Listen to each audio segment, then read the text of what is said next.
1 5 9 15 25 38 49 તો એ ફરીથી લખીએ 1 5 9 15 25 38 અને 49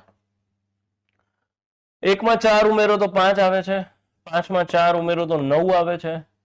9 માં 6 ઉમેરો તો 15 આવે 15 માં 10 ઉમેરો એટલે 25 આવે અહીંયા 25 માં 12 ઉમેરો એટલે 37 આવે અહીંયા 12 ઉમેરો એટલે 49 આવે સો અહીંયા 4 4 એડ થાય છે અહીંયા 12 12 એડ થાય છે અહીંયા કંઈક ડખો છે મને લોચો લાગે છે 15 માં કેમ કે અગર 4 4 એડ થાય છે તો અહીંયા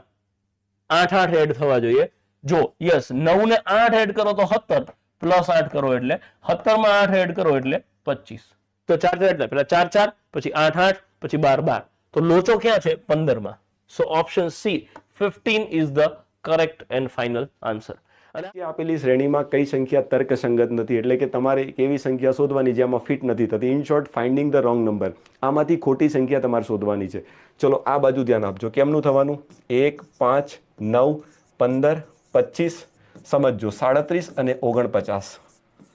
હવે જો સિરીઝમાં ઘણી બધી સંખ્યાઓ હોય તો મેં તમને એવું કીધું છે કે જ્યારે ઘણી બધી સંખ્યા હોય ત્યારે આપણે લોકો જનરલી શું કરતા હોઈએ કે આની અંદર ક્યાંક બે સિરીઝ દેખાતી હશે તો મને એવું લાગે છે કે જો આની અંદર તમે આને ધ્યાનથી જો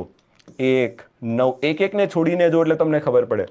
હે ને એક એકને છોડીને બધી પૂર્ણ વર્ગ સંખ્યાઓ દેખાય છે જો આ 1 નો વર્ગ છે આ 3 નો વર્ગ છે આ 5 નો વર્ગ છે અને આ 7 નો વર્ગ છે આટલું તો બધાને દેખાઈ ગયું 1 3 5 7 બધું પ્રોપર સેટ છે તો હવે વચ્ચે કોણ છે તો વચ્ચે પૂર્ણ વર્ગ નથી આવતી 5 છે 15 છે અને 37 છે તો જો 37 ને હું એવું વિચારી શકું કે સાહેબ આ 6 નો વર્ગ વત્તા 1 છે